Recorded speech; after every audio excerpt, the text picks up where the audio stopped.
Trial कालादम करार दे दिया गया है। सुप्रीम कोर्ट ने सेक्शन 2D1 को गैर आईनी करार दे दिया है। अहम केस जिसके फैसले पर सभी की नजरें थी, फैसला सुना दिया गया है। सुप्रीम कोर्ट ने सेक्शन 2D1 को गैर आईनी करार दिया। सुप्रीम कोर्ट ने मिलिट्री कोर्ट्स में सिविलियन के ट्रायल को कालादम करार दे दिया है। 4-1 से ये फैसला सुना दिया गया है। आपको बताएं कि सुप्रीम कोर्ट ने सेक्शन 2D1 को गैर आईनी करार दिया है। मजीद तफसीलात जानेंगे, हमारे साथ ब्यूरो चीफ अदील वड़ाइच मौजूद हैं। अदील वड़ाइच, कालादम करार दे दिया गया?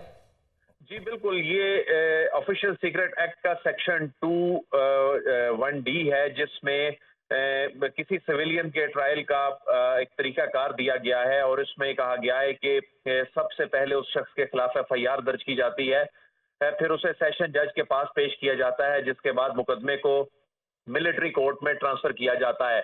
तो बुनियादी तौर पे दो जो एक्ट थे उनके तहत ये मुकदमात चल रहे थे और वफाक की जानिब से जो बताया गया था कि दिफाई तनसीबात पर हमलों में 102 सिविलियंस जो मुलव्विस हैं और उनके खिलाफ जो ट्रायल है वो शुरू कर दिया गया है। तो ऐसे में इस सेक्शन के तहत वो ट्रायल जो है वो रेफर किया गया था और उसमें ये मामला मिलिट्री कोर्ट में चलना था और साथ ही वफाकी हुकूमत ने ये कहा था कि ये मशरूत है सुप्रीम कोर्ट के फैसले से। तो अब उसको कालादम करार दे दिया गया है, जिससे एक बड़ा धचका लगेगा। वो जो ट्रायल जो है सिविलियंस का मिलिट्री कोर्ट में चलाए जाने का वो अमल जो है वो उसको एक बड़ा धचका लगेगा, वो रुक जाएगा और उस सेक्शन को जो है वो आइन से मुतसादिम करार दिया गया है, गैर आईनी करार दिया गया है। इसमें फेयर ट्रायल का मामला उठाया गया है और उसमें कहा गया है कि आइन में किसी भी पाकिस्तानी शहरी को फेयर ट्रायल का हक हासिल है। तो इसमें सुप्रीम कोर्ट ऑफ पाकिस्तान ने जो फैसला सुनाया है उसमें 4-1 से ये फैसला सुनाया गया है और इसमें जो सिविलियंस का मिलिट्री कोर्ट में ट्रायल है इसको कालादम करार दे दिया गया है। यूं तो जो सैकड़ों अफराद थे वो गिरफ्तार थे और इसमें कुछ लोग ऐसे थे जिनके जो केसेस थे वो सेशन अदालतों में चल रहे थे, लेकिन जो गुज़िश्ता रोज वफाक की जानिब से ये बताया गया था कि 102 सिविलियंस ऐसे हैं जिनके केसेस जो हैं फौजी अदालतों में उनका ट्रायल शुरू हो गया है। तो उसमें वो ट्रायल जो है अब इसमें रोकना होगा। उसकी रीजन ये है कि इसमें इसको गैर आईनी करार दे दिया गया है और इसमें जो फेयर ट्रायल के जो राइट्स हैं जो हासिल है किसी भी पाकिस्तानी शहरी को, उनसे ये मुतसादिम करार दिया गया है।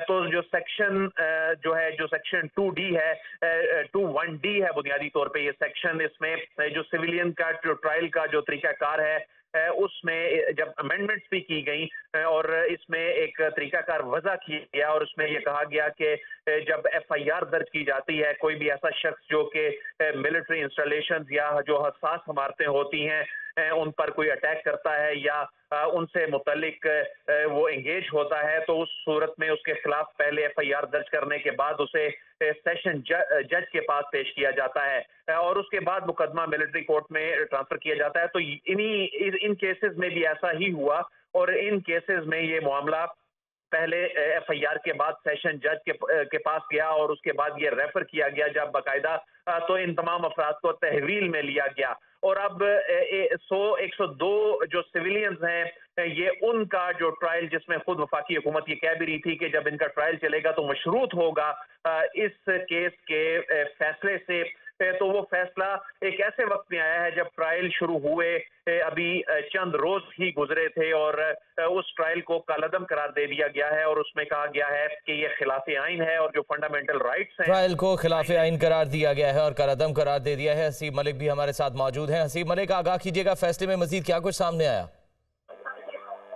देखेंगे मिलिट्री कोर्ट्स के अंदर सिविलियंस के ट्रायल से मुतालिक दरखास्त थी जिसके ऊपर ये आज समाअत हुई है और जस्टिस एजाजुल हसन की सरबराही में 5 रुकनी बेंच में ये समाअत की थी, जिसके ऊपर अटॉर्नी जनरल की जानिब से दलाइल दिए गए थे और दलाइल मुकम्मल होने के बाद अदालत ने फैसला महफूज किया था। अब से कुछ लम्हात पहले ये महफूज शुदा फैसला सुनाया गया है और अदालत ने हसीब मलिक और अदील वड़ाइच आपसे मजीद भी तफसीलात लेंगे। इस वक्त एजाज एहसन मीडिया से गुफ्तगू कर रहे हैं, बराह रास्त ये चलेंगे।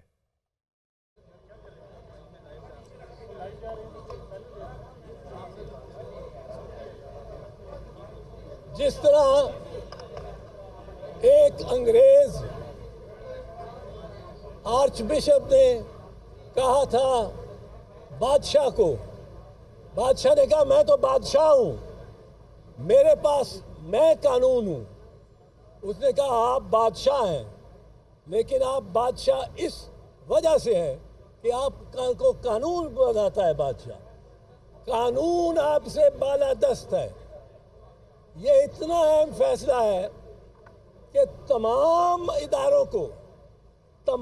इदारों को ये इत्तला हो जानी चाहिए कि ये फैसला सुप्रीम कोर्ट ऑफ पाकिस्तान ने ये आज